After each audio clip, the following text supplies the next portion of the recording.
सावधान। सिद्धं सुद्धं जिनेन्द्रवर्णेमि चन्द्रमकलङ्कम् गुणरायणभूषणोदयम् जीवस्वरूपणं भोज्यम्।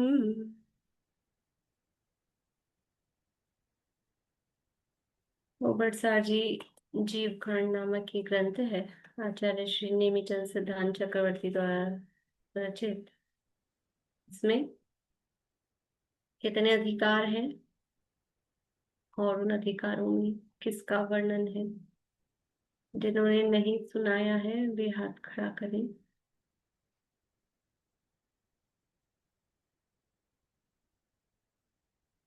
बोले नूतन जी। मैम 27 अधिकार है और 734 गाथाएं हैं। 27 अधिकार। 27 हाँ, अधिकार नहीं है। जीव कांड में नहीं नहीं,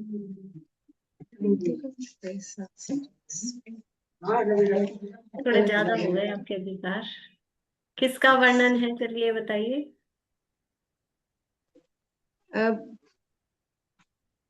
इसमें जीव बंधक जीव प्ररूपणाएं बताई थी ना। हाँ, परंपराओं का। हाँ, 20 कितनी परंपराओं का प्ररूपणाएं? कितनी मैं प्ररूपणाएं? बताऊं। 20 है 20। आपने सुनाई थी कल परसों में? नहीं मैम, नहीं सुनाई। सुनाए मैम। बोलिए। पहला गुणस्थान, दूसरा जीव समास, तीसरा पर्याप्ति, चौथा प्राण, पांचवा संज्ञा, फिर 14 मार्गणाओं में गति, इंद्रिय, काय, योग, वेद, कषाय, ज्ञान, संयम, दर्शन, लेश्या, सम्यक्त्व, भव्यत्व, संगी, आहार और उपयोग। बढ़िया। तो अब आगे से क्या बोलेंगे अपन? गुणस्थान, जीव समास, पर्याप्ति, प्राण, संज्ञा, गति, इंद्रिय, काय, योग, यानी वो 14 मार्गणा शब्द बीच में नहीं आना, क्योंकि ठीक है। कुछ लोगों को ऐसा कंफ्यूजन हो रहा है कि 14 मार्गणा को और प्लस करना है उस शब्द को, तो 20 की जगह 21 हो रहे हैं फिर उनके।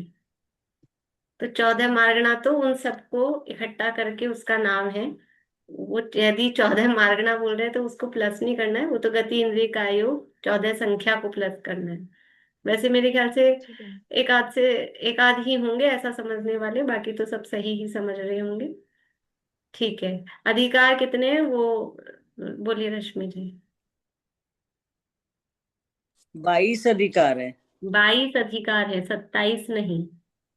ठीक है, सही कर लीजिए आपने गलत लिखा हो तो। 834 गाथाएं हैं। आपने वो सुनाए हैं 20 प्ररूपणाएं? नहीं, मैंने नहीं सुनाई। सुना। बोलिए। गुणस्थान, जीव समास और पर्याप्ति, प्राण और और संज्ञा, और संज्ञा के बाद मार्गणा, मार्गणा उपयोग, ये। और मार्गणा का याद नहीं करा मैंने अभी, 14 मार्गणा। हाँ, तो फिर 20 नहीं होंगे। गुणस्थान सुना सकती हूँ। चलिए अभी सुनते हैं। 14 मांगना याद करिए तभी 20 पूरे होंगे। ठीक है। बोलिए कुसुम जी अजमेरा।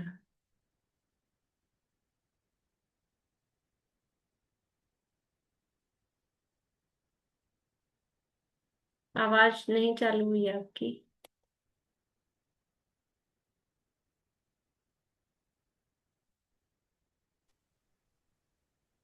आंख लिया। हम्म गुण दो, पहले गुण स्थान, जीव समाज, प्राप्ति, संज्ञा, आहार और 14 मार्गणाएं। अभी 14 मार्गना 14 पर्याप्ति, प्राण क्या छूट गया। उपयोग उपयोग। प्राण, प्राण भी छूट हाँ, गया। प्राण प्राण 14 और 14 मार्गणाएं। हम्म गति इंद्रिय, गति इंद्रिय, काय योग, काय योग द्रव्य लेश्या, नहीं द्रव्य लेशा नहीं, वेद कसाय, द्रव्य ज्ञान संयम, दर्शन लेश्या, भव्यक्त सम्यक्त, और सम्यक्त के बाद में आहार। संगी। हाँ, संज्ञा और आहार और उपयोग। चलिए बढ़िया, थोड़ा और उसको क्रम से कर लीजिएगा, बहुत अच्छा, बढ़िया ठीक कर लूंगी। हाँ। बढ़िया। तो इस तरह से ये ब्रीज प्ररूपनाओं की चर्चा यहाँ जीव कांड में की गई है, बाकी लोगों से कल सुनेंगे। तो उसमें से पहली प्ररूपना है गुणस्थान। तो गुणस्थान ये 20 का ही है, इन 20 को दो में भी समाहित करते हैं, क्योंकि इसमें से दो ही प्रमुख हैं। यद्यपि गुणस्थान को एक नंबर में ही गिना है, लेकिन गुणस्थान का विषय भी काफी विस्तृत है, उसके 14 भेद हैं। बाकी पर्याप्ति, प्राण, संज्ञा, उपयोगी तो बहुत छोटे छोटे से चैप्टर्स हैं। तो इन सबको मार्गनाओं में ही इंक्लूड कर देते हैं। तो उन सबको मार्गनाओं में इंक्लूड करने के बाद में जो प्रमुख अधिकार या प्रमुख मार्गणाएं बचती हैं, सॉरी प्ररूपनाएं बचती हैं, वो दो, एक गुणस्थान और एक जीव समास। मैंने आप लोगों को बताया था गुणस्थान को के अन्य नाम, पर्यायवाची नाम गुणस्थान को नहीं बताए? बताएं, कुछ लोग हाँ कर रहे हैं, कुछ लोग ना कर रहे हैं, पता नहीं। बोले वर्षा जी। संक्षेप, ओघ और सामान्य। बढ़िया। ये गुणस्थान गुणस्थान को संक्षेप भी कहते हैं, ओघ भी कहते हैं, और सामान्य। इसमें से भी ज्यादा कॉमन जो चलता है, एक तो सामान्य शब्द चलता है और एक ओघ शब्द भी चलता है। संक्षेप भी चलता, मतलब संक्षेप कम चलता है, लेकिन कभी भी ऐसा आएगा सामान्य अपेक्षा, जब कर्णनायोग के प्रकरण में सामान्य अपेक्षा कथन और विशेष अपेक्षा कथन, तो वहां सामान्य का मतलब है गुणस्थान अपेक्षा कथन, विशेष अपेक्षा का मतलब है मार्गणा स्थान अपेक्षा कथन। मार्गणाओं के नाम बोलिए, दूसरे अन्य पर्यायवाची। विस्तार, आदेश और विशेष। हाँ, विस्तार, आदेश और विशेष, ठीक है। तो मार्गणाओं को विस्तार भी कहते हैं। ओघ, जब इधर गुणस्थान को ओघ कहेंगे तो मार्गणा को आदेश कहते हैं, ठीक है। जब गुणस्थान को सामान्य कहेंगे तो मार्गणा स्थान को विशेष कहते हैं। तो ये आगे जो भी प्रकरण आएंगे, जैसे आगे हम पढ़ेंगे 4 प्रकार के बंध में, अभी प्रकृति बंध की चर्चा हुई है, और भी जब उनकी विच्छुत्तियां वगैरह देखेंगे, तो एक सामान्य अपेक्षा देखेंगे, फिर एक विशेष अपेक्षा देखेंगे। तो सामान्य अपेक्षा का मतलब है गुणस्थानों में बंध विच्छुत्ति देखेंगे, गुणस्थानों में उदय विच्छुत्ति देखेंगे। और फिर विशेष अपेक्षा का मतलब मागणाओं में बंध विच्छुत्ति, मागणाओं में उदय विच्छुत्ति। तो इसलिए इन दो चीजों का ज्ञान होना विशेष रूप से आवश्यक है। और पर्याप्ति, प्राण, संज्ञा, वो भी आवश्यक है। बीच बीच में प्रकरण उस तरह के आएंगे, वो छोटी छोटी सी बातें हैं, वो तो मतलब उनके चैप्टर्स छोटे हैं, तो इसमें मार्गणाओं में उनको गर्भित कर लेते हैं। तभी अपन गुणस्थानों की चर्चा हमने प्रारंभ की है। गुणस्थान किसे कहते हैं? सबको ये कुछ परिभाषाएं, कुछ बातें सबको याद करनी है। जिन्होंने परिभाषा अभी तक नहीं सुनाई हो वो बोले। बोलिए दीपिका जी। मोह और योग के निमित्त से जीव के श्रद्धा और चारित्र गुण की तारतम्य रूप अवस्था को गुणस्थान कहते हैं। ठीक है, तो इसमें निमित्त भी बता दिया, मोह और योग, और जीव की अवस्था है, जीव की है ये बात, और अवस्था है, पर्याय है। और कैसी है कि तारतम्य रूप है, हीनादिक, जो भी उसकी श्रद्धा और चारित्र गुण की जो अवस्थाएं हो रही हैं, ऊपर नीचे, हीना ऊपर नीचे का मतलब कभी विशुद्ध रूप हो रही है, कभी संक्लेश रूप, जैसा भी, तो वो हीनादिक जो अवस्था हो रही है उसको गुणस्थान कहते हैं। गुणस्थान कितने होते हैं और नाम?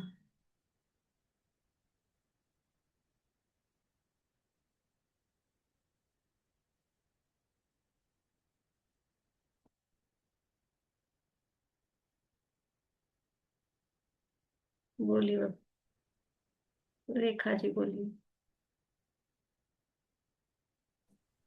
नंबर नंबर 1 मिथ्यात, नंबर 2 साधन, नंबर 3 मिश्र, नंबर 4 सम्यक सम्यक विरत, नंबर 5 देश विरत, नंबर चौथे 6 का नाम है अविरत सम्यक। सम्यक अविरत विरत नहीं, अविरत सम्यक। अविरत सम्यक। फिर हम्म। 5वां देश विरत, छठा अप्रमत विरत, सातवां नहीं, प्रमत नहीं, छठा प्रमत विरत, सातवां अप्रमत विरत, 8वां अपूर्वकरण, 9वां अनिवर्तीकरण, 10वां सूक्ष्म सांप्राय, 11वां उपशांत मोह 12 क्षीण कषाय, 13वां संयोग केवली, 14 अयोग केवली। बढ़िया, ठीक है। इस तरह से 14 गुणस्थान है। उसमें से पहले गुणस्थान की चर्चा हमने प्रारंभ की है। पहले गुणस्थान का नाम क्या है? मिथ्यात्व गुणस्थान। मिथ्यात्व गुणस्थान किसे कहते हैं? मिथ्यात्व गुणस्थान किसे कहते हैं?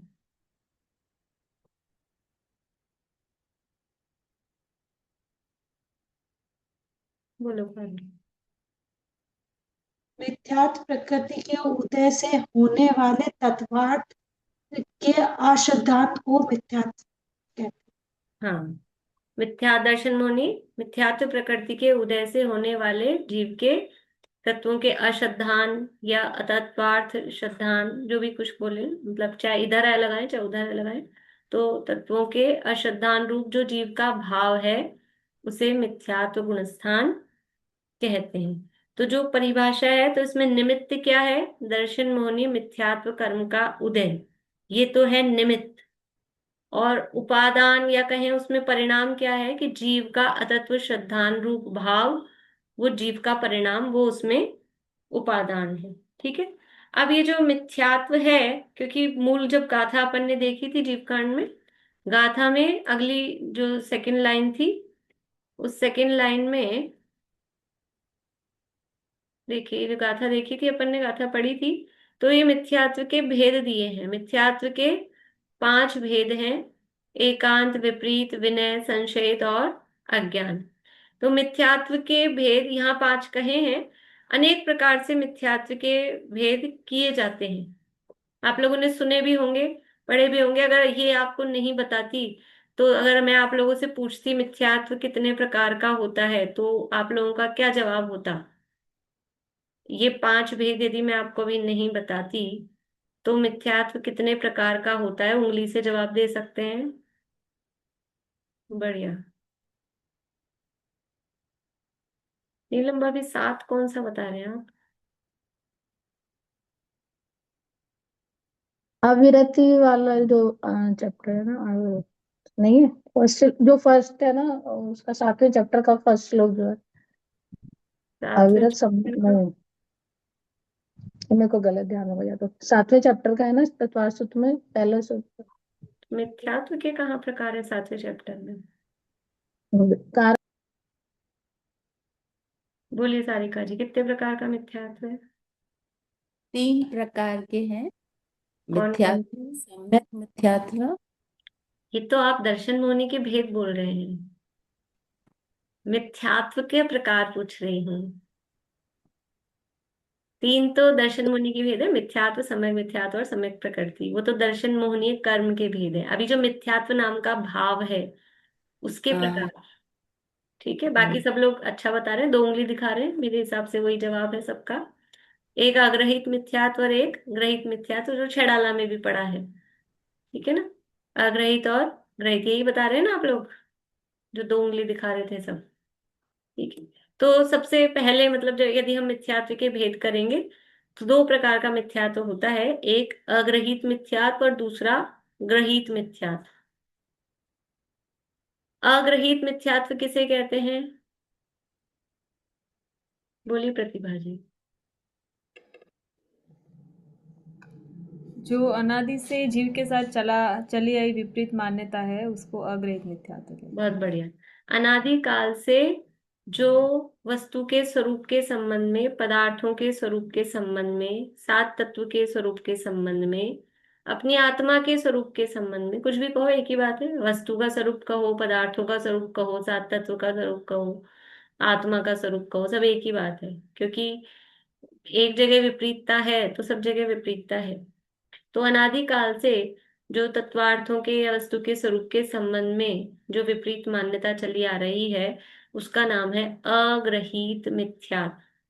अनादिकालीन वस्तु स्वरूप के संबंध में जो अनादिकालीन विपरीत मान्यता है, उसे अग्रहीत मिथ्यात्व कहते हैं।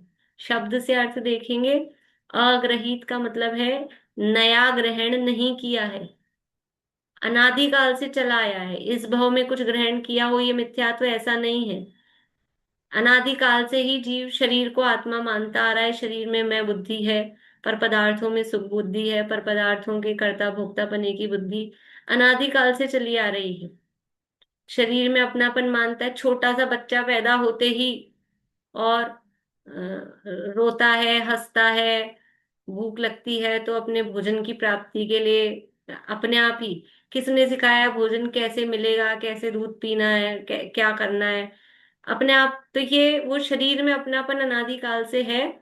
तो वो शरीर के संबंध से, शरीर के निमित्त से वो भूख लगने पर रोता है, गीलापन लगने पर रोता है। तो ये इस तरह की अनादिकाल की बुद्धि चली आ रही है।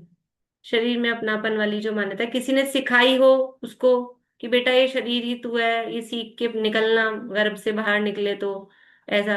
तो वहाँ उसकी क्लास, आजकल हर चीज की क्लासेस लगती हैं, तो पेरेंटिंग की क्लासेस लगती हैं। और यानी उस बच्चे के जन्म से पहले माँ बाप को शिक्षा दी जाती, तो बच्चे को भी कुछ शिक्षा दी जाती होगी कि भाई तुम गर्भ से बाहर आओगे तो तुम्हें कैसे कैसे क्या करना है, या कैसा माहौल मिलेगा, अपने आप ही सीख के आता है ना। चलो यहाँ मनुष्य गति में तो सिखा सकते हो, तिरंचों के बच्चे होते हैं, वो उनको कौन सिखाता है। सबकी अनादिकाल से ये शरीर में अपनेपन की बुद्धि चली आ रही है, जो भी मिथ्या दृष्टि है। तो वो कहलाता है अग्रहित मिथ्यात्व। ठीक है। ग्रहित मिथ्यात्व किसे कहते हैं? जो अभी नया ग्रहण किया है, पर के उपदेश से जो ग्रहण किया जाता है। बढ़िया। पर के मतलब कुदेवादी के निमित्त से। हाँ।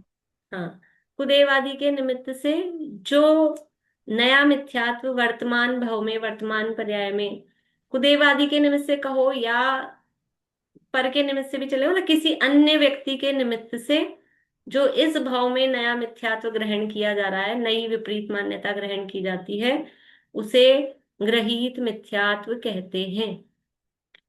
इस भाव में आके नई नई बातें सीख ली, अब ये इनको ढोक देना, इनको ढोक नहीं देना, इधर ये चढ़ाना, इधर माथा टेकना, इधर नारियल, मतलब, और घर में ये वाले फूल वूल ये ऐसा मांडना, ये वाला त्योहार आए तो इन देवी, कल गया ना कोई त्योहार, कल परसों, कि इन देवी देवता को मानना, पूजना, घर में रसोई मत जलाना, पहले दिन बासा खाना तो ये सब क्या है?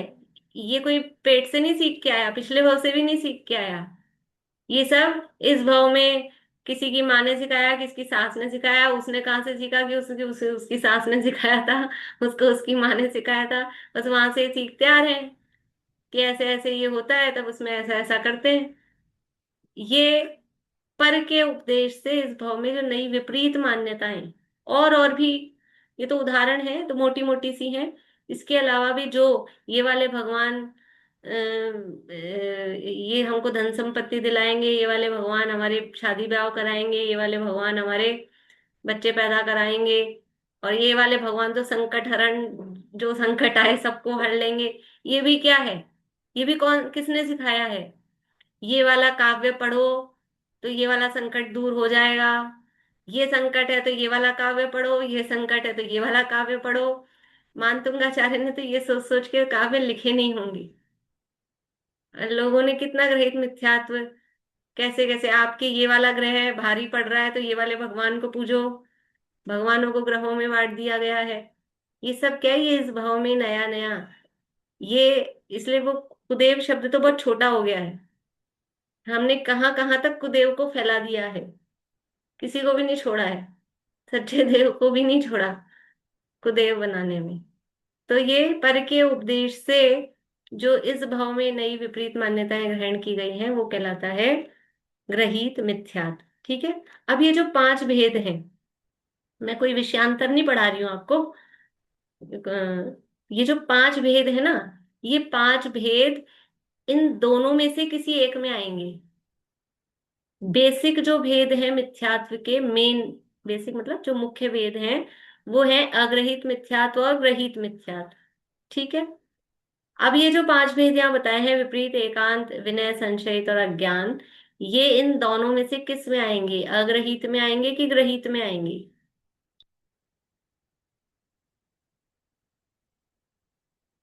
अग्रहित में आएंगे कि ग्रहित में आएंगे?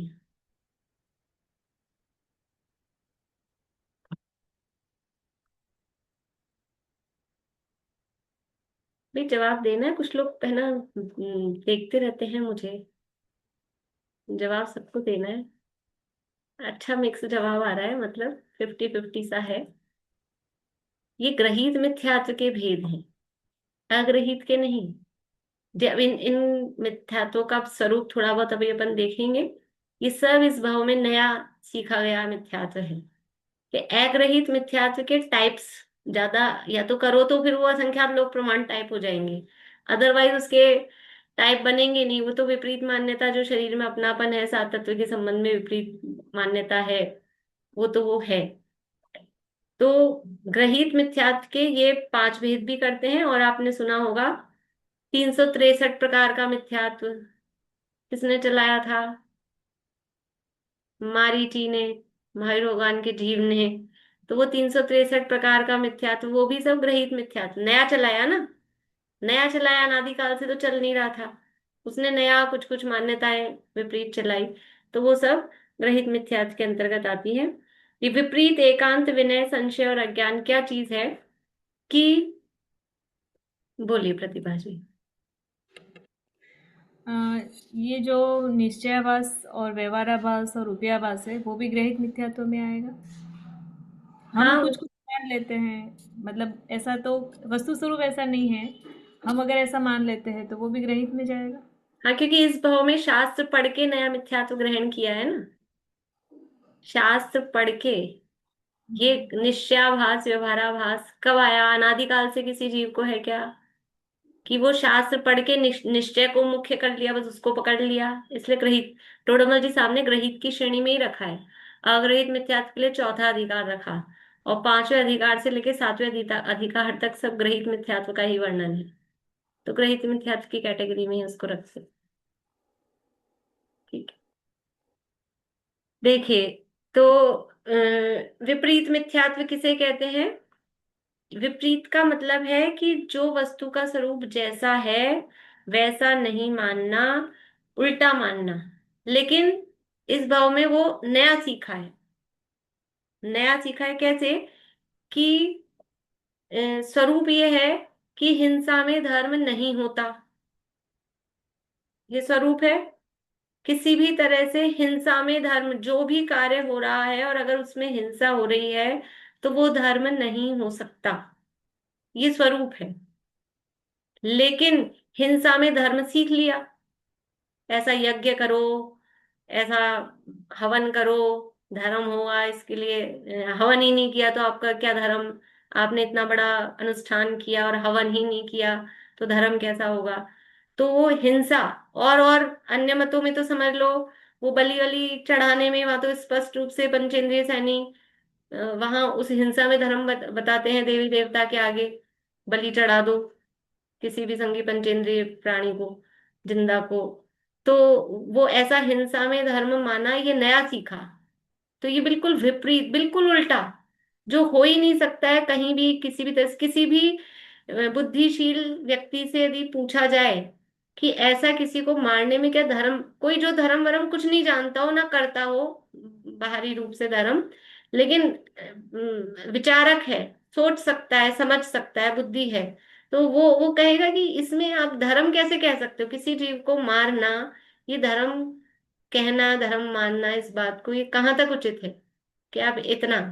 इसीलिए जो आजकल की मतलब पढ़ी लिखी जनरेशन होती है, तो मान लो वो मंदिरों में भगवान के नाम पे भगवान के ऊपर दूध के कलश ढोले जा रहे हैं, ढोले जा रहे हैं। अभी वो भी गई ना, शिवरात्रि गई। तो अब तो वो मतलब लोग बोलते हैं अपने अपने इसमें भी अगर कुछ विपरीतताएं चलती हैं, तो जो बच्चे लोग होते हैं वो कहते हैं, बोले ये कौन सा धर्म है, इससे तो किसी गरीब को खिला दो पिला दो। इतने दुनिया में अपने भारत में गरीब लोग हैं, और वहां नालियों में दूध बहा रहे हो आप, और बेचारे बच्चों को, गरीबों के बच्चों को उनको खाने पीने को नहीं मिल रहा है। तो इसमें कौन सा धर्म है? तो ऐसा कि जो जहां बिल्कुल धर्म की कल्पना ही नहीं की जा सकती है उसमें धर्म मानना, ये विपरीतता। तो ये क्या रहता है? विपरीत मिथ्या। ये एक उदाहरण दिया है, इसी तरह से और भी, कि जहां धर्म हो ही नहीं सकता है बिल्कुल भी, और वहां धर्म मान लेना, वो विपरीत नाम का मिथ्यात्व है। ठीक है। फिर दूसरा है एकांत मिथ्यात्व। एकांत मिथ्यात्व का मतलब क्या है कि वस्तु है अनेकांत स्वरूप। अंत का मतलब क्या होता है? अंत का मतलब होता है एंड नहीं, किनारा नहीं। अंत का मतलब होता है यहां पर धर्म। अंत मीन्स धर्म। जहां पर अंत का मतलब अंत होगा वहां होगा। यहां समझ लो हमारे इन प्रकरणों में अंत का मतलब जब वस्तु स्वरूप की बात आती है तो अंत यानी होता है धर्म। तो एकांत यानी एक ही धर्म को पकड़कर पूरी वस्तु को उतना ही मानना। वस्तु है अनंत धर्मात्मक। अपन ने अभी दूसरी गाथा में तीसरा पॉइंट देखा ना, अनंत धर्मात्मक, अनंत धर्मों का अधिष्ठाता, एक अखंड द्रव्य है।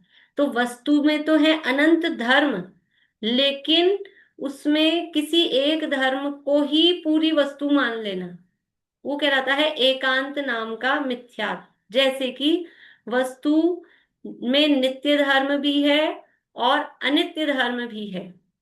क्या है ये? कल परसों बताया था मैंने, धर्म समय सार की क्लास में बताया था शायद। धर्म गुण शक्ति, गुण तो होते हैं जोड़े में नहीं होते, सिंगल सिंगल हैं। ज्ञान अलग, दर्शन अलग, श्रद्धा अलग, चारित्र अलग। लेकिन जो धर्म होते हैं वो कपल जोड़े में है, नित्य अनित्य, एक अनेक, भेद अभेद, तत् अतत्, सत असत, ऐसा। तो वो दिखते हैं परस्पर विरोधी। जैसे ताला और चाबी कैसे हैं? एक एक में तो वो, एक तो ऐसे, एक में तो है होल और एक है यूं लंबी। दिख तो विरोध ही रहे हैं, मतलब दोनों की क्या है, लेकिन वो दोनों मिलके कैसे होते हैं?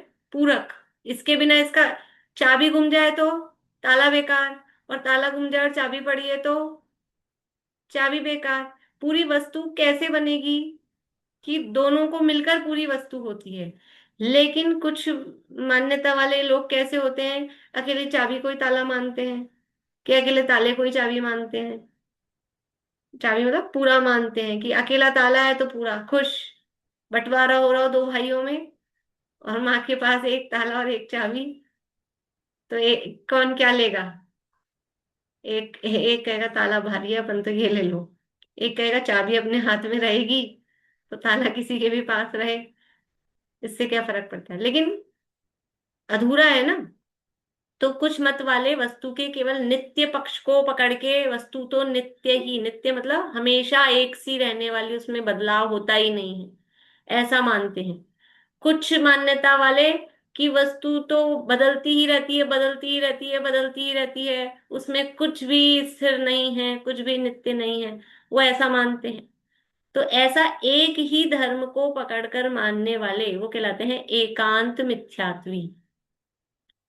जैसे कि बौद्ध मत वाले हैं दुनिया में, वो वस्तु को क्षणिक अनित्य ही मानते हैं, कि कुछ भी स्थिर नहीं रहता, जो देखो जो बदलता ही रहता है, बदलता ही रहता है। और एक न्याय वैशेषिक मत वाले हैं, वो वस्तु को सदा कूटस्थ, की बदलती ही नहीं है, ऐसा मानते हैं। लेकिन वस्तु ऐसा, वस्तु स्वरूप ऐसा नहीं है। देखो, चलता हुआ कुमार का चाक, चाक छोड़ो, चलता हुआ पंखा चल रहा है कि रुका हुआ है? प्रश्न क्या है? चलता हुआ पंखा, ये कई जनों के दिख रहा है, मुझे चित्रा जी के भी दिख रहा है, वर्षा जी के भी दिख रहा है। तो ये जो इन पंखा चल रहा है आप लोगों के घरों में, ये चल रहा है कि रुक रहा है? चल रहा है कि रुका हुआ है? क्या है?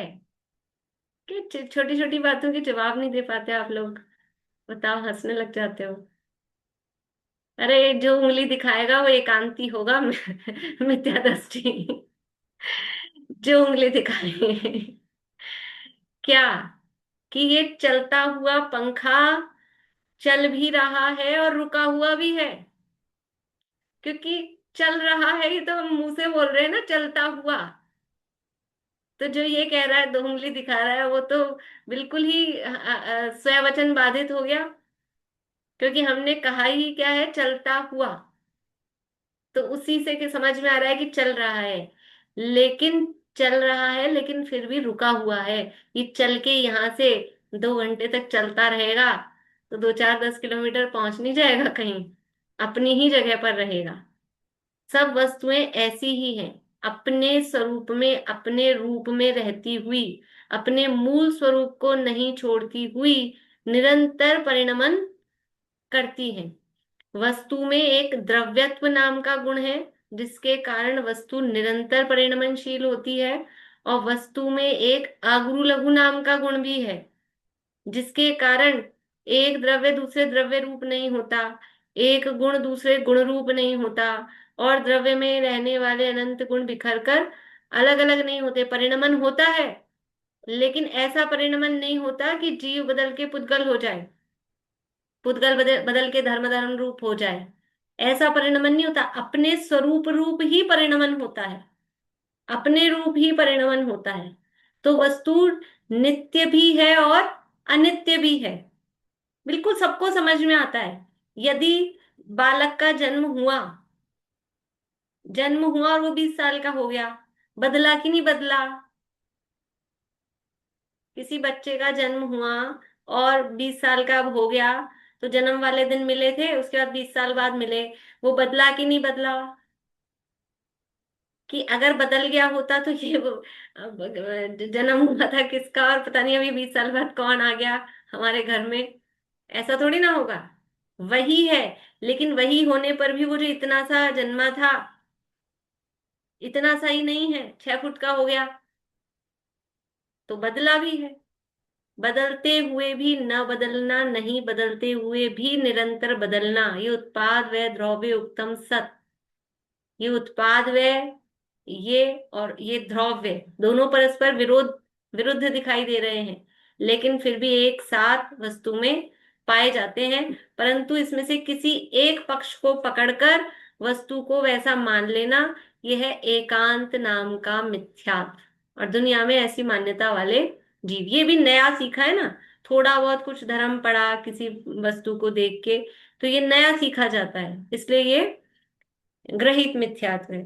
ठीक है। फिर है तीसरे नंबर पे विनय मिथ्यात्व। विनय मिथ्यात्व बहुत, समझ लो, कॉमन है, और कहीं कहीं हमारे में भी पाया जा सकता है। कैसे? कि देखो, अपने को किसी को से राग द्वेष नहीं है, किसी से, अभी कल परसों भी किस में बात आ रही थी, अपने किस क्लास में आई थी, कि भाई जहाँ पे अपने मंदिर नहीं मिले तो फिर क्या करें, अपन कहीं गए और अपने मंदिर नहीं है, भगवान नहीं है, तो फिर किसी के भी दर्शन। हमें किसी से राग द्वेष नहीं है, देखो, चाहे ये वाली देवी हो, चाहे ये वाले देवता हो, चाहे अपने जिनेंद्र भगवान हो, महावीर भगवान हो, हमें तो किसी से राग द्वेष नहीं है। देखो, धर्म राग द्वेष सिखाता है क्या, बताओ? आप ही तो राग द्वेष सिखा रहे हो कि इनको ढोक दो और इनको ढोक मत दो, आप भी राग द्वेष सिखा रहे हो। इसलिए हम तो किसी से राग द्वेष नहीं करते। परसों जो त्योहार आया था वहां पे भी ढोक लगा के आते हैं, उसके पहले 10 दिन पहले जो त्योहार आया था वहां पे भी ढोक लगा के आते हैं। आज आदिनाथ जयंती है, तो आदिनाथ भगवान के मंदिर में भी ढोक लगाएंगे। और अभी अप्रैल में तो बहुत सारी सारे सारे धर्म वालों की जयंतियां आएंगी, सबके जुलूस में हम तो शामिल होंगे। हमें किसी से कोई राग द्वेष नहीं है। ये भी देवता है, ये भी भगवान है, वो भी भगवान है, सब भगवान है। ये है विनय नाम का मिथ्यात्व, हम तो सबकी विनय करते हैं, इसका नाम है विनय मिथ्यात्व। ठीक है। देखो, विनय है वो सबसे बड़ा धर्म भी है, विनय है वो सबसे बड़ा पुण्य भी है, और विनय है वो सबसे बड़ा पाप भी है। कहाँ है सबसे बड़ा धर्म विनय? बोलिए सुनीता आंटी। यह 16 कारण में आती है ना। 16 कारण में धर्म की बात नहीं है, विनय विनय है। धर्म की बात चल रही है। बोलिए रेणु जी। सच्चे देव शास्त्र गुरु की विनय करना, जो सर्व के हितों पे तेजती, और वो नहीं नहीं नहीं, अभी किसी धर्म में नाम बताना है विनय, विनय नाम आना चाहिए। देखो, अंतरंग तप है, अंतरंग तप है, प्रायश्चित विनय। और तप क्या है? तप है वो धर्म है ना। तप है वो धर्म है। तो विनय तप के रूप में विनय धर्म है। और 16 कारण भावना में जो विनय संपन्नता भावना है, तो 16 कारण भावना तीर्थंकर प्रकृति की आश्रम की कारण है, पुण्य बंध की कारण है। तो वहां विनय संपन्नता में वो विनय वो सबसे बड़ा पुण्य है। और ये विनय मिथ्यात्व, और मिथ्यात्व क्या है? सबसे बड़ा पाप कौन है? मिथ्यात्व। तो विनय मिथ्यात्व सबसे बड़ा पाप है। इसलिए खाली विनय धर्म है और विनय करनी चाहिए, तो ऐसा नहीं। विनय किसकी, क्यों, कब, कहाँ, कैसे, इसका भी ज्ञान होना चाहिए। तो सबको, सारे देवी देवताओं को, सबको समान मानना, ये विनय नाम का मिथ्यात्व है। ठीक है, फिर है संशय। बोलिए। एक बार एकांत मिथ्यात्व की बताइए ना, वो थोड़ा समझ में नहीं आई। एकांत में जितनी देर लगाई अभी मैंने, एकांत का मतलब है अन्य अनंत धर्मात्मक वस्तु में से किसी एक धर्म को ही पूरी वस्तु मानना, किसी बस एक ही धर्म रूप वस्तु को मानना, वो एकांत मिथ्यात्व है। जैसे जैसे कि आप माँ भी हो, हाँ। है ना, आप बेटी भी हो, आप बहू भी हो, आप चाची, मामी, दादी, नानी सब हो। हम्म, लेकिन मैं तो कह दूं कि बस ये रश्मि जी तो केवल माँ है, माँ है और कुछ नहीं है। तो आप में एक ही धर्म मान लिया, तो आप सबकी ही माँ हो जाओगी। फिर आप हाँ। पोते की भी माँ और बहू की वैसे माँ वालों, वो बात ठीक है। लेकिन हम्म, अपने पिताजी की भी आप क्या हो जाओगी फिर?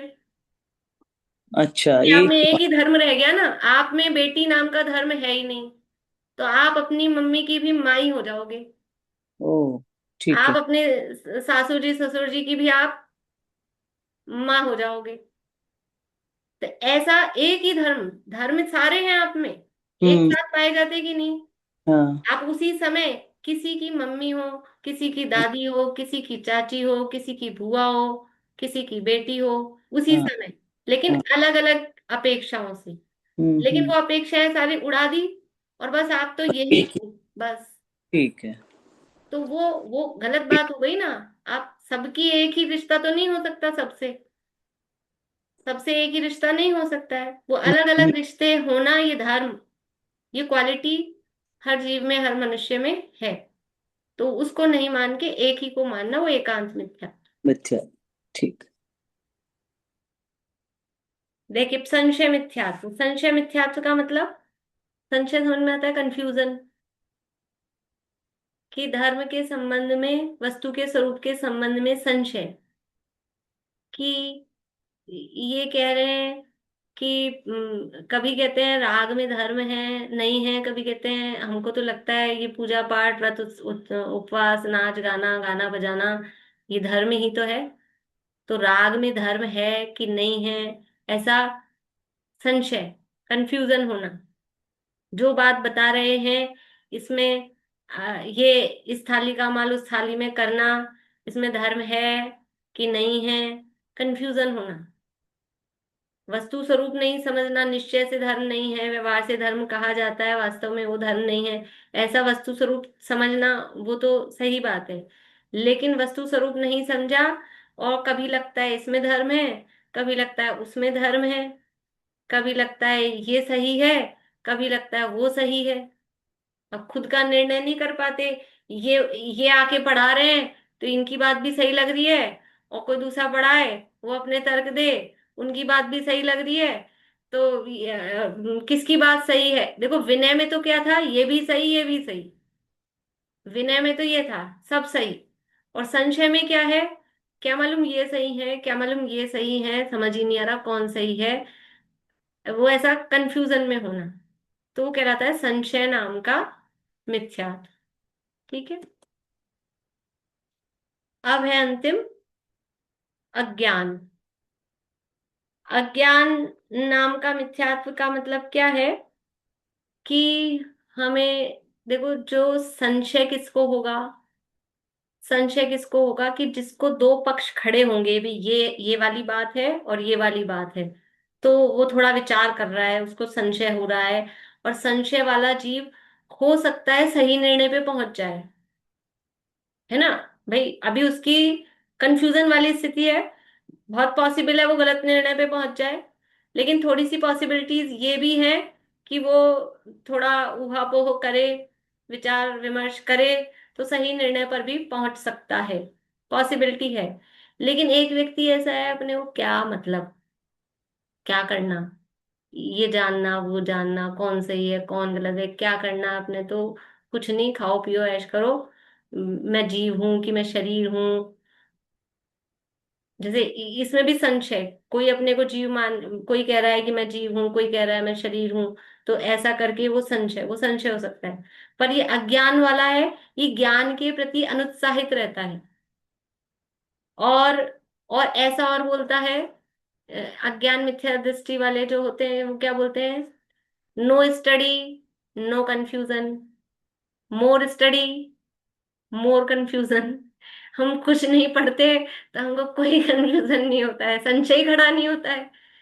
जैसे अपने एग्जाम के दिन हो, और फिर मैं आपसे पूछूं, कहूं कि आप पूछो प्रश्न, अब जो पढ़ के आए तो उसको कंफ्यूजन हो तो वो प्रश्न पूछे, अगर पढ़ के ही नहीं आए, आप जो पढ़ा दोगे सुना दोगे कुछ, तो हम तो सुन लेंगे, तो उनको कंफ्यूजन ही नहीं है। तो ऐसे जीव वो अज्ञान मिथ्यात्व वाले, कि ये ज्यादा ज्ञान के चक्कर में पड़ना, ये खोटा काम है। ज्ञान के प्रति हमको कोई मतलब नहीं, उत्साहित नहीं, निरुत्साहित। तो ये मतलब अज्ञान को ही अच्छा मानते हैं।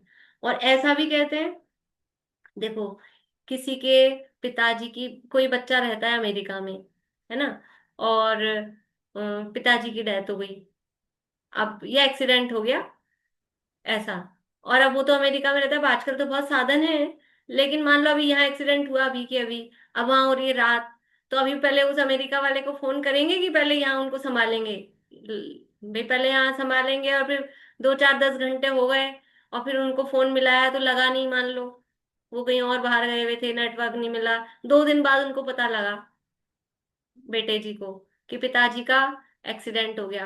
अब वो साहब बहुत पिताजी से बहुत प्रेम था, तो बहुत दुखी हो रहा है, बहुत दुखी हो रहा है। तो क्यों हो रहा है दुखी, कि 2 दिन तक ज्ञान नहीं था, तब तो आराम से घूमने फिरने गए थे कहीं छुट्टियों में, तो इसलिए नेटवर्क नहीं मिला था, तब तो आराम से थे। और जैसे ही ज्ञान हो गया कि पिताजी के एक्सीडेंट हो गया है, अब दुखी हो रहे हैं। तो ये क्या है, ये ज्ञान ही दुख का कारण हो गया। तो वो ज्ञान करने को ही, मतलब ज्ञान के प्रति ही अनुत्साहित रहते हैं कि ज्ञान क्यों करना है, ज्ञान ही है ये दुख का कारण है।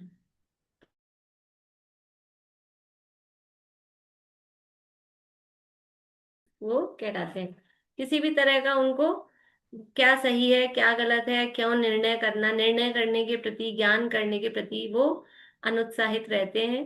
क्या है ये उपादेय है, ऐसा कुछ नहीं जानते समझते, जानते समझते नहीं है, और जानना समझना चाहते नहीं है, दोनों बातें। उसके प्रति उनको बिल्कुल भी मतलब जिज्ञासा नहीं है, वो अज्ञान मिथ्यात्व कहलाता है। तो इस तरह से ये 5 प्रकार का मिथ्यात्व, ये अभी जो हमने भेद देखे हैं ये मिथ्यात्व के भेद हैं, ठीक है। अब या तो अभी, नहीं तो मैं कल बताऊंगी ताकि आपको मिक्स ना हो। मिथ्या दृष्टि के भेद देखेंगे फिर अपन, ठीक है, बोलिए। तो ये अज्ञान मिथ्यात्व को ग्रहित में रखा है, तो अज्ञान तो जैसे असंगी जीव हो गए, उनको भी तो रहेगा, तो वो अलग नहीं, होगा, वो अज्ञान अलग होगा और ये अज्ञान हाँ, अलग। असंगी जीव को जो अज्ञान है, वो एक तो अग्रहित वाला अनादिकालीन, मतलब अगर मिथ्या दर्शन मिथ्या ज्ञान वाला देखेंगे तो मिथ्या ज्ञान है, वो अलग हो गया। और जो वो अज्ञान है तो वो उनके ज्ञानावरण के उदय जनित है, विज्ञान का शिवक्षम ही उतना नहीं है, उघाड़ी उतना नहीं है, तो वो अधिक अज्ञान है। लेकिन यहाँ तो जो अज्ञान है वो बुद्धि मिली है, कर सकते हैं, ज्ञान कर सकते हैं, और कर सकने पर भी करना नहीं चाहते हैं। जैसे बच्चे होते हैं ना, इंटेलिजेंट हैं, बच्चे बहुत इंटेलिजेंट हैं, लेकिन पढ़ना ही नहीं चाहते, खेल कूद खेल कूद खेल कूद करते हैं, तो मार्क्स कम आ रहे हैं। तो क्या है कि वो पढ़ने के प्रति उत्साह नहीं है। ऐसा नहीं है कि एक कुछ तो बच्चे ऐसे हैं कि मतलब बुद्धि से ही चलो कमजोर है तो नंबर कम आते हैं, पर कोई बच्चा ऐसा होता है बुद्धि से बहुत इंटेलिजेंट है, लेकिन अब पढ़े ही नहीं तो क्या करे? पढ़े ही नहीं तो कुछ तो लिख के आना पड़ेगा ना, मतलब। और मान लो आप छोटी क्लास में तो फिर भी थोड़ा अपने उससे लिख दे।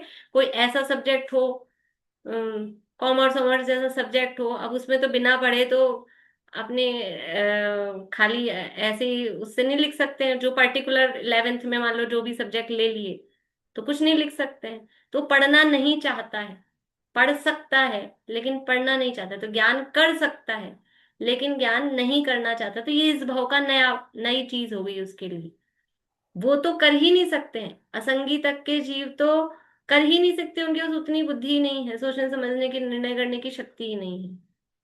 तो वहां वो ग्रहित वाली बात नहीं है। किसी किसी अपेक्षा से उनमें कहते हैं, वो एक अलग बात है, लेकिन सामान्य रूप से असंगी तक के जीवों में ग्रहित मिथ्यात्व सामान्य रूप से नहीं पाया जाता है।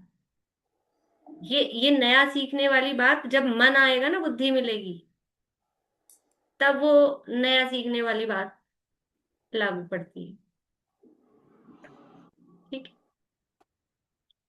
और किसी को कुछ प्रश्न है तो बोलिए, अभी वही कर लेते हैं, पहले अपन बोलिए। ये इसमें 5 जैसे दृष्टांत दिए हैं इनके बुक में, एकांत का, बौद्धादिक, विपरीत का, याज्ञिक, ब्राह्मणादि। वो हाँ, वो उन मत वालों के नाम दिए हैं, हाँ वो हाँ। तो अज्ञान का जैसे मस्करी।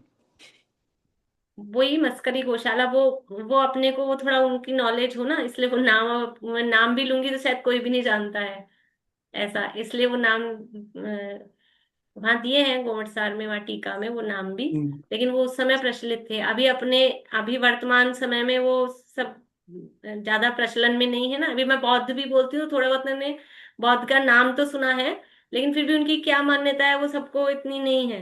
अभी मैंने न्याय वैशेषिक शब्द बोला, तो उनकी क्या मान्यता है वो सबको, क्योंकि अपन उस फील्ड में नहीं है ना, कि उनकी, अपन ने अन्य दर्शन नहीं पढ़े हुए हैं, पर वो उन दर्शनों वालों के नाम दिए हैं। तो जिनको अगर मतलब उनका ज्ञान है तो वो भाव भाषण उसका हो सकता है उससे। जैसे इसमें विपरीत मान्यता में, जैसे अग्रहित में नहीं आएगा, विपरीत मान्यता में विपरीत है और एकांत है, जैसे वस्तु यहाँ अनेकात्मक है। यहाँ विपरीतता में उसी विपरीतता को ले रहे हैं जो इस भाव में नई विपरीतता ग्रहण की है। अच्छा। वस्तु स्वरूप संबंधी विपरीत मान्यता को तो हमने अग्रहित में ले ही लिया, लेकिन इस भाव में विपरीत मान्यता ग्रहण कर ली कि हिंसा में ही धर्म मान लिया, ये इस भाव में नया सीखा है। पर पदार्थ में सुख बुद्धि, पर पदार्थ में दुख बुद्धि, ये तो अनादिकाल की है। लेकिन जो कुछ क्रियाओं में या और मान्यताओं में जहां जहां जो हो ही नहीं सकता है उसको वैसा मान लिया, तो वो इस भाव में नया सीखा है। बोलिए प्रतीक।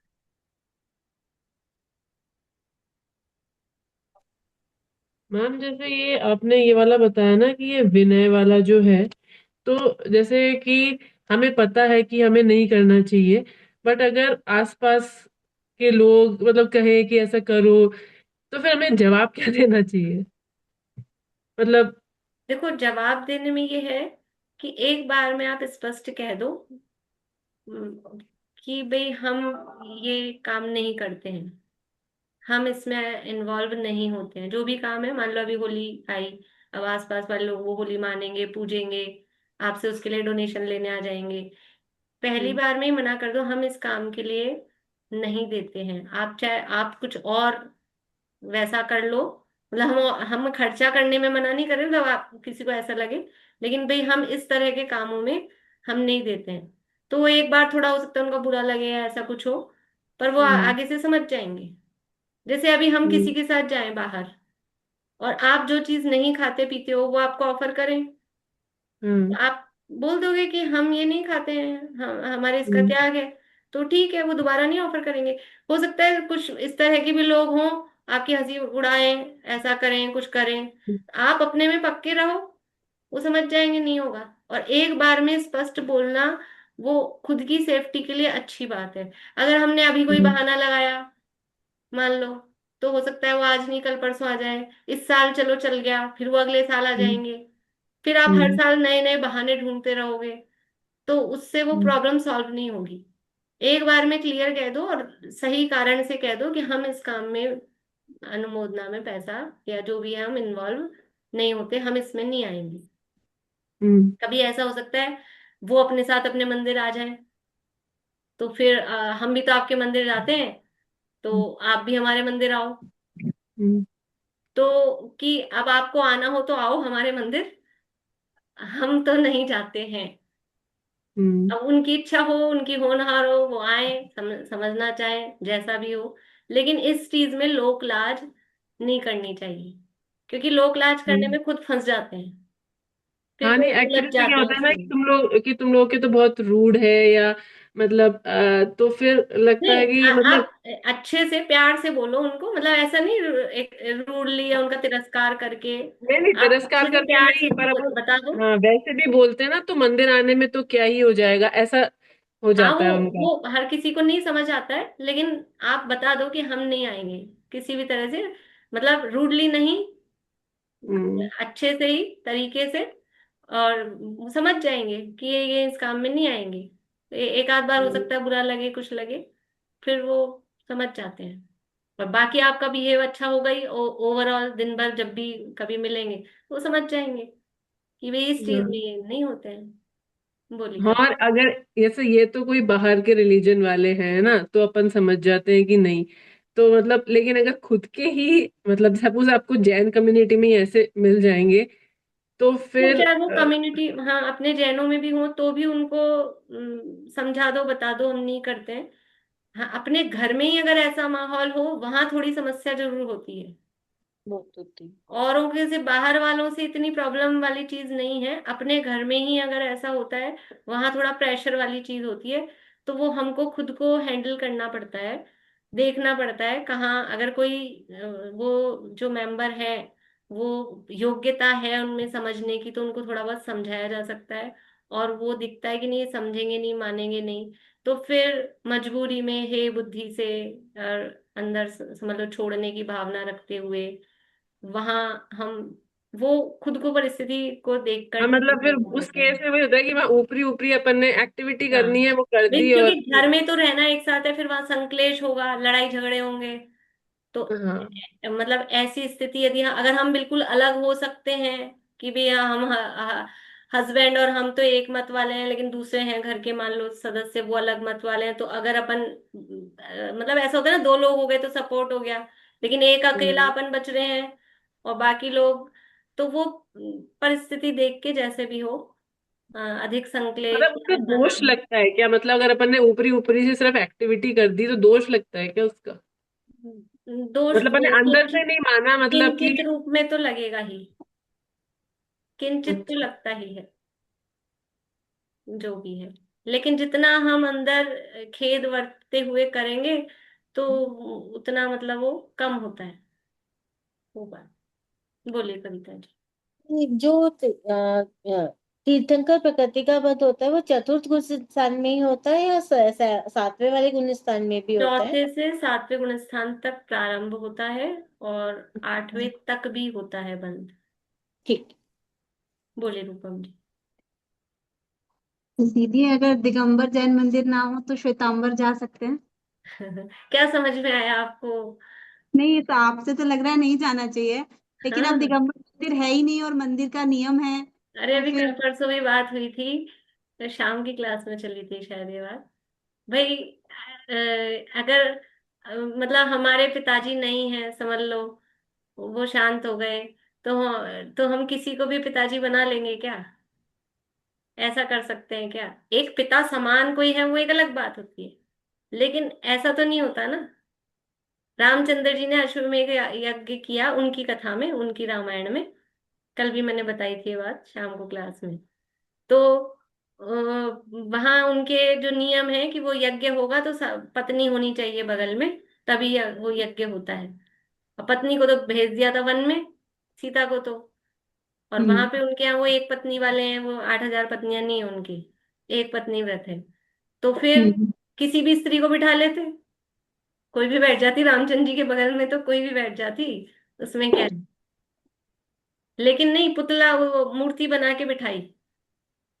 तो ऐसा कोई भी मंदिर नहीं मिल रहा, अब अपने मंदिर नहीं है, तो पहली बात आपको अगर नियम है तो आप गए क्यों ऐसी जगह की जहाँ अपना मंदिर नहीं था? पहली बात तो ये है। आप गए हो, आपका नियम था, तो फिर आप देख के जाते। और यदि नहीं है तो फिर जिनवाणी है ना, पिताजी नहीं है तो वो माता दोनों काम करती है फिर, पिता का भी और माँ का भी। ऐसे किसी को भी पिता नहीं बनाया जाता है। तो जिनवाणी है, जिनवाणी नित्य बोधनी, सदा उपलब्ध, हमेशा है। ठीक, बोलिए स्वाति। हाँ, दीदी मैं ये पूछ रही थी, जैसे हमारे अपने यहाँ विधान वगैरह होते हैं, विधान के बाद जो हवन किए जाते हैं, तो वो भी विपरीत मिथ्यात्व में आएगा? हाँ, अग्नि से हवन जैन मान्यता में नहीं होते हैं। और ये हवन ववन वाले शब्द ही, ये सब इम्पोर्टेड हैं बाहर से आए हुए हैं। और यदि करना भी है तो अग्नि से नहीं होता है, क्योंकि अग्नि जलाने में जबरदस्ती की हिंसा है ना, कोई लाभ तो है ही नहीं उससे। जी दीदी, एक चीज और पूछना था। हम्म। वो कई बार प्रसाद देते हैं, यहाँ का प्रसाद वहाँ का प्रसाद, तो कई बार तो मैं मना करती हूँ कि नहीं लेते हैं, या कोई भी बहाना कर देती हूँ। पर कई बार जबरदस्ती, नहीं अभी रख लो, आप बाद में लेना। तो इस तरह की कंडीशन में मतलब हम अगर लेते हैं तो हमें दोष लगेगा, उसको प्रसाद के रूप में ग्रहण ना करके। भाई पहले तो कोशिश यही करें स्पष्ट रूप से कि नहीं, हम नहीं लेते हैं, हमारे त्याग है, हम नहीं खाते हैं। अब वो जी। घर आके जबरदस्ती रख गए हैं। अब ऐसे भी कुछ लोग होते हैं कि वो आपके घर में ही आके रख जाएंगे। तो क्या हम्म करें, अब फिर ठीक है, जो भी आपको करना हो, आपको तो खाना नहीं है हम्म। तो जो करना हो वो करें फिर, जैसा भी तो जो उसका भी। उपयोग अगर मान लो घर में प्रसाद के रूप में ना करके, जैसे कुछ ऐसा मीठा या कुछ भी देते हैं जैसे, तो वो उसका उपयोग करने में हमें दोष लगेगा क्या? हाँ, उपयोग नहीं करना है, फिर आपको जो भी है उसको या वेस्ट। किसी को दे देंगे तो हाँ, उसमें वो हमारा बड़ी छोटी। हाँ, अनुमोदना कहलाएगी? ठीक है। बोलिए अंकल।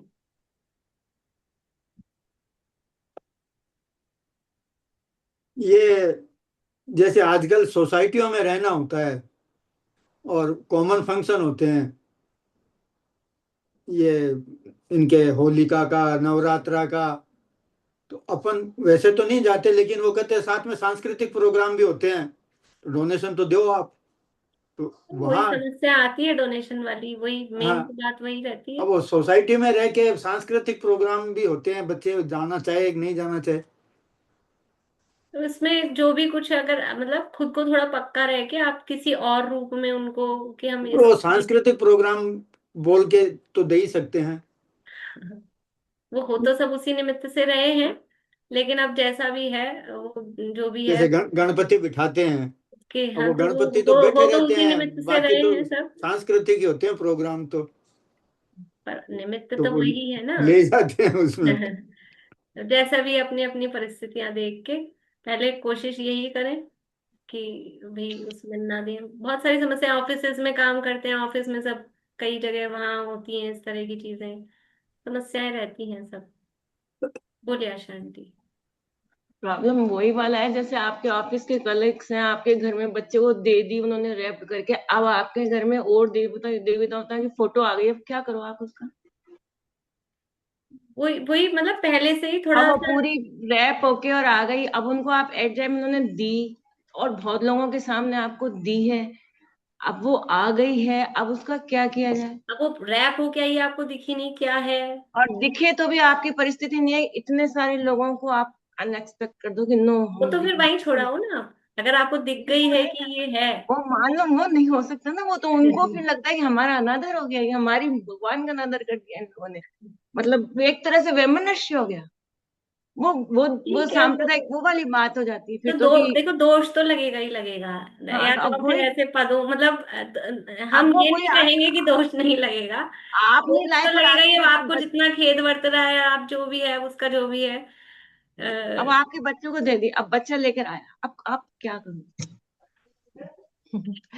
जो आपका विवेक उस समय काम करे हाँ तो करें, अब क्या करें क्या। मैम, हमें भी जाना पड़ता है मजबूरी में कहीं, लेकिन हमारे मन के भाव वैसे बिल्कुल नहीं होते हैं।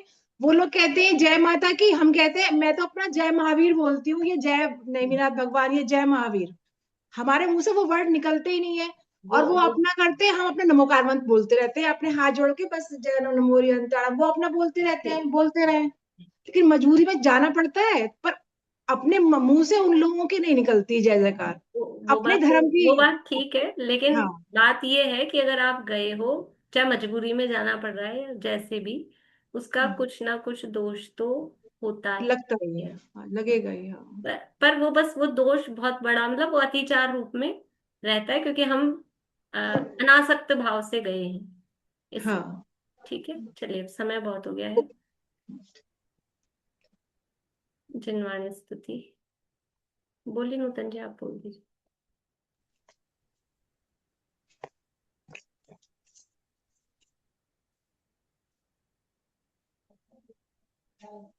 कोई अपेक्षा हो नहीं, निर्द्वंद हो जीवन, संतुष्ट निज में ही रहूं, नित आप सम भगवन। हो आप सम निर्मुक्त, मंगलमय दशा मेरी, निर्गंतता की भावना अब हो सफल मेरी। बीते अहो आराधना में हर घड़ी